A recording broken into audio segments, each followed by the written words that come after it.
So today is the day. You guys, for the most part, like two kinds of videos. Air cooler installations, well, three. Performance reviews and build guides. So today is, or I'll say build log. I don't say build guide.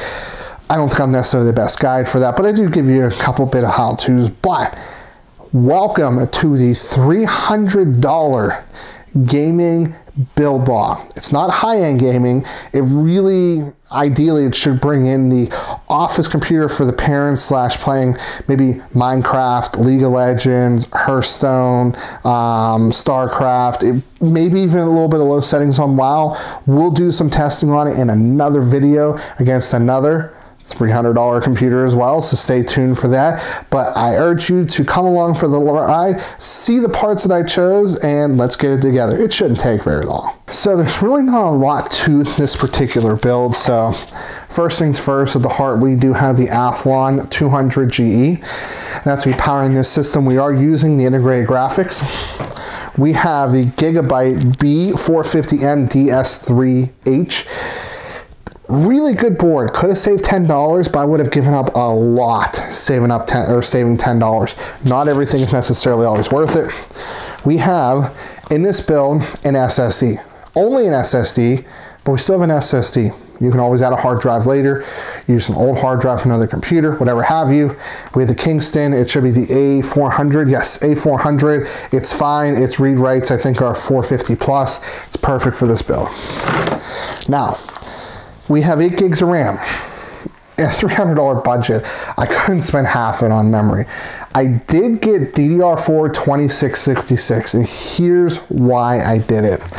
When I do the performance review of this against the G4560, integrated versus integrated, I'm going to set the memory to 2400 for the Intel platform, 2666 for this platform. That is the maximum supported. I think gives an unfair advantage if, because we already know the Intel or the Vega graphics are probably going to win out, I think gives an unfair advantage doing things that average people won't do, which is overclock. Setting XMP profile is one click. Overclock, whole different story. So just keep that in mind. Now, we didn't cheap out on the power supply.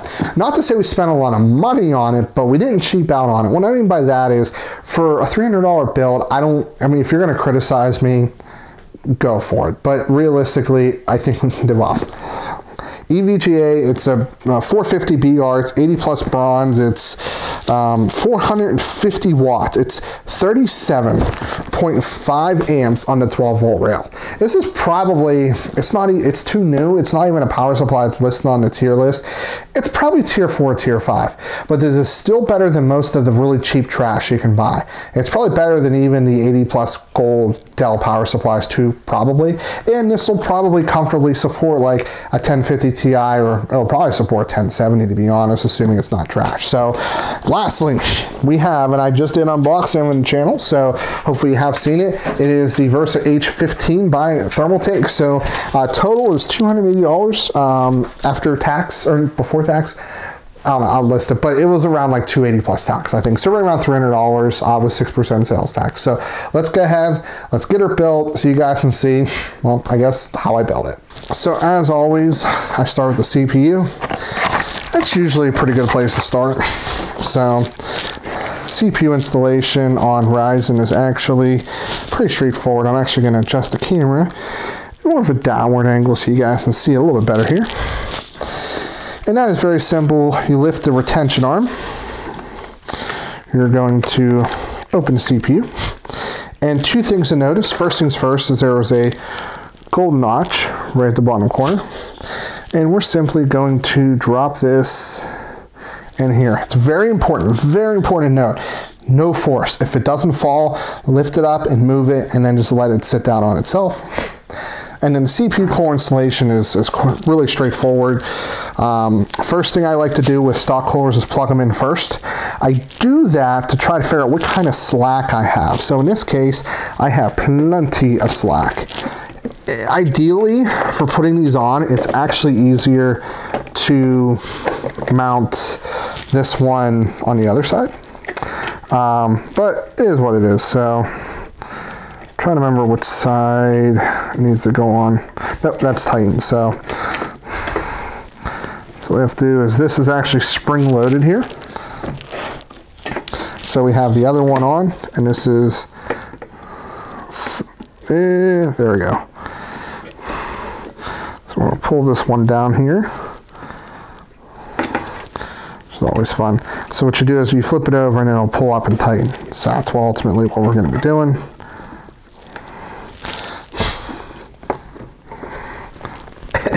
Totally did it backwards, but it's fine.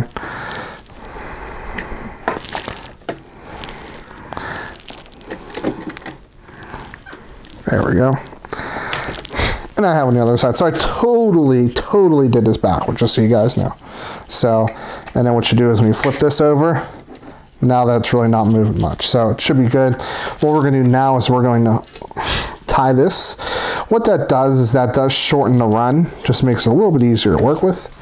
Now we have that in, let's go ahead and install our memory here. I always like to do that before I install the board into the case itself.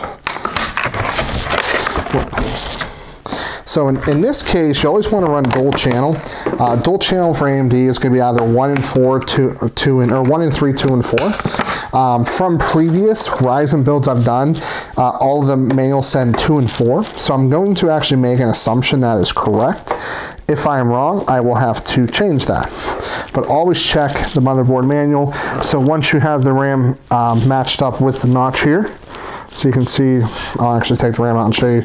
There's notches going down here. It has to line up with the notch here. So in this case, we're going to, it does line up with notch. I always like to get under the board so you don't put too much uneven pressure, and you get it in like that. And then same thing with this one. Perfect, so they're both in. So now that's in, let's get the case up here and start getting, I'm probably actually install maybe the board last. I don't know yet, we'll figure out. So I don't normally do this. This is actually real early for me. I'm gonna install the power supply. Just a couple things to note, it does have a 6+2, and it also has a 6. So what I like about that is they're saying, hey, look, if you have a CPU that's only 65 watts, then we want to make sure we give enough power to run basically a 1070 is essentially what I gathered. That's kind of how I read it, how I understand it. The 1070 is definitely not out of left field, to be 100% honest. So let's go ahead and get this thing screwed in. So just a side note, I actually had to pull it this way, going in like that to kind of get the line up. That's not uncommon to have to do that with any case, to be honest. Sometimes just a particular power supply fits off center a few millimeters, and then the case holes are drilled a little bit in one way. It's not uncommon, but I've never had a problem where I couldn't get it to fit. So it does fit, which is good. And we're going to go ahead and finish getting this tied down here.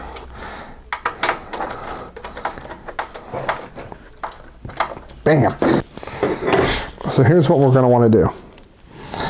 Is this actually, the SSD actually mounts on the other side, and we're just going to do a really quick test lineup. Now, one thing I found out was this actually will rest on a notch on the other side, so it's actually not going to move, which is really convenient whenever you're trying to screw in an SSD here. And I can see lines up right there in the corner.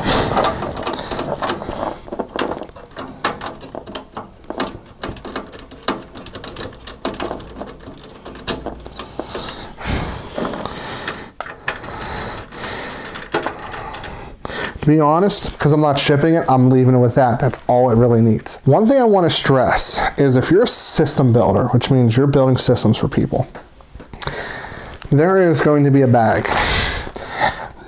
In many cases, they're going to need this bag, especially if they want to add hard drives. Now, don't get me wrong, I'm pretty sure that's hard drive mounts, but you just want to be safe, right? Next thing we're going to look at is the board. So I can tell you that this has standard, non-standard mounting to a degree. And I'll show you what I mean. So just looking at the board, I can already tell. We're going to have to remove this, most likely. Here, here, here, here. But so here's one thing to tell. This one and this one are always even.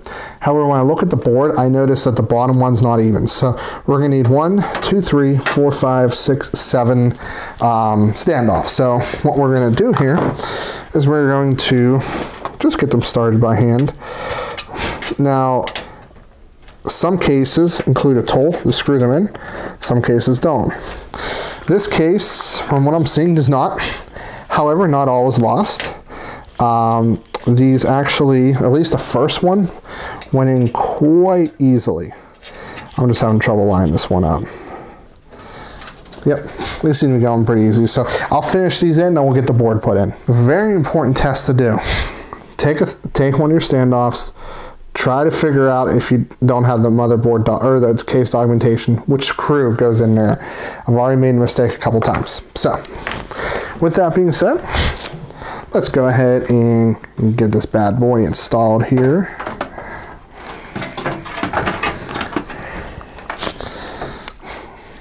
And then what you're going to want to do is get it lined up with, yay.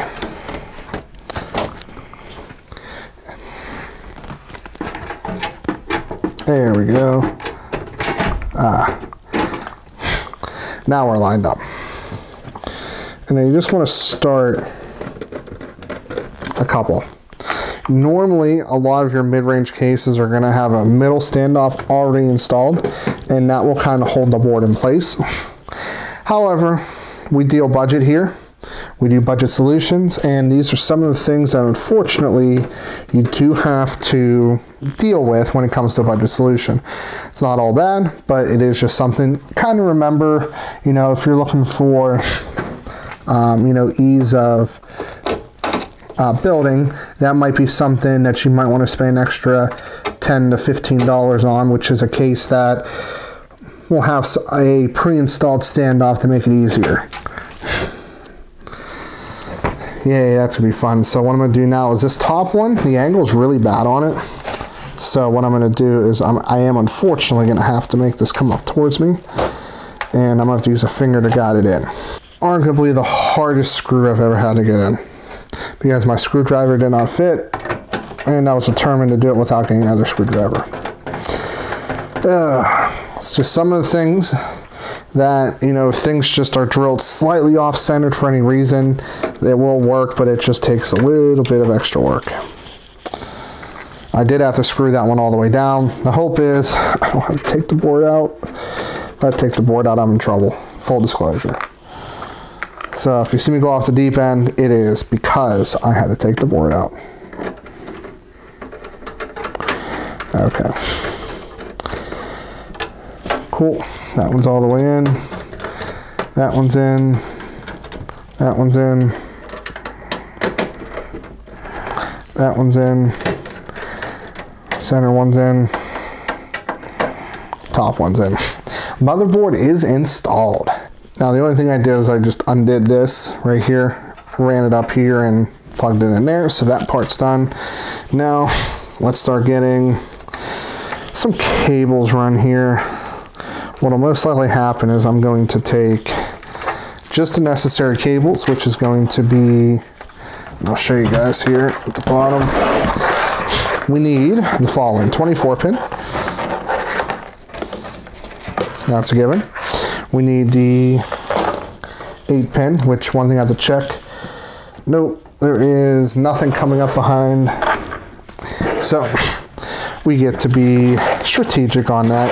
Usually I hide it behind the motherboard, but I don't think, or under the graphics card, but the layout's looking like there's no graphics card, so that might look kind of off if I do that. And then we need a ring of SATA. So we're going to want to route these back.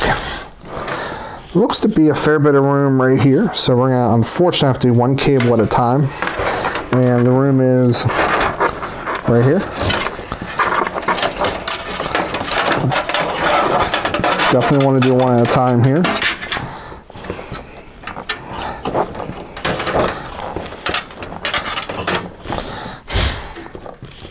You definitely want to be careful when doing it because there's some sharp piece on the back of the board that can split cables. So if you don't do it right, you can definitely accidentally split a cable on accident. and the USB. Just want to get these out of the way now so we can hook them up later. And let's go ahead and take a look at the back here, because this is important.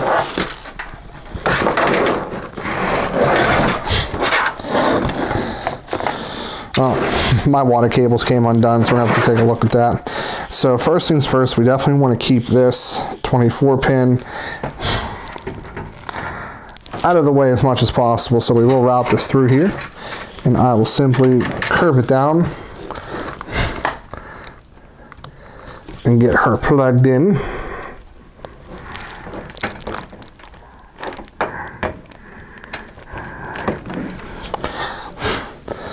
I always like to put a little bit of force on the back of the board here if possible.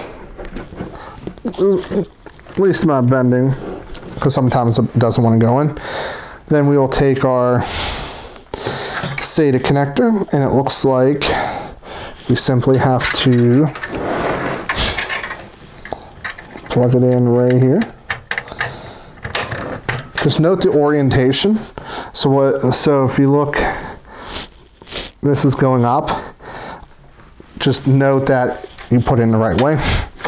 And we're actually going to take the 6-pin back out, because, well, actually, what we can do is route the 6-pin across the top. So first things first is let's not overlap any cables. And then what I'm going to do here is first get it plugged in.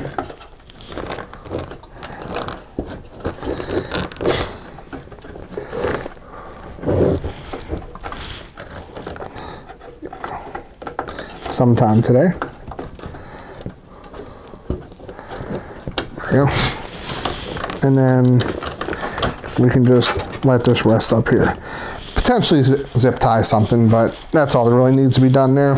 And then we take all these cables around back, and I'm simply just going to route them through one at a time here. So the USB 3 is going to make it, but not by a long shot, or not by a lot rather. So that's good. Let's grab the HD audio next. This one is going to be close. And unfortunately, from my guesstimates, I have a better idea.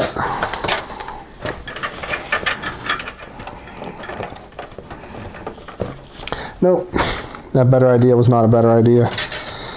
Let's do this.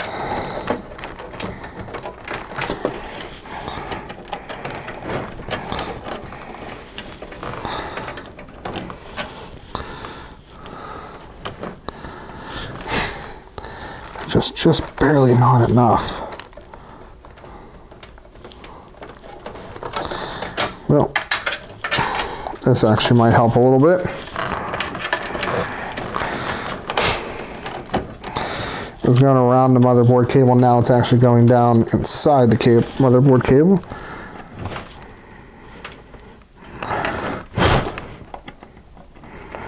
Wow, that's barely fitting, my friends.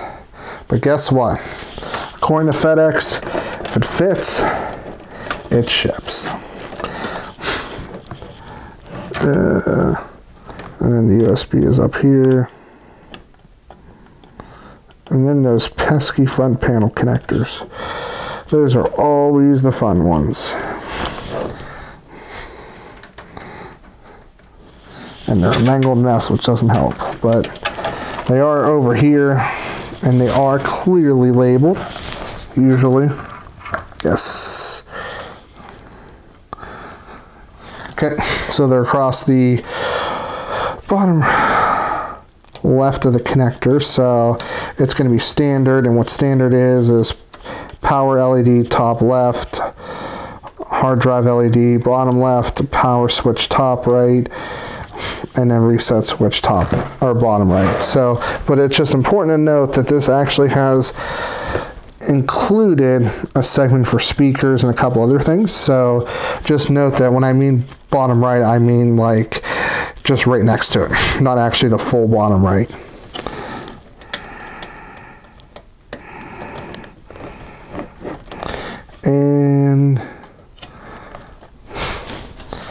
And there we go. You know what we probably could do?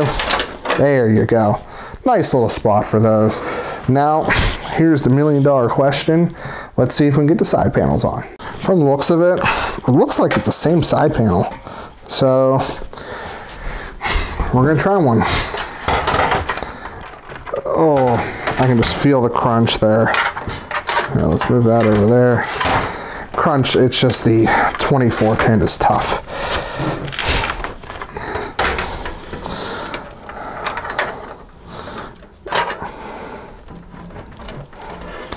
Well, 24 pin and a 6 pin are there, so that doesn't make life easier. Okay. It did close, albeit not the best way. There's no bubbles though, but like I said, there was not a lot of room in the first place. So hopefully she fires up. So it's booting up. Ooh, you can see. I don't know if it's going to work. I actually haven't updated the BIOS, so I could not actually begin to tell you. Oh, I gotta turn it off. Flashlight off. There we go. Ooh, ooh, ooh, ooh, ooh. It works. I knew it was going to work the whole time.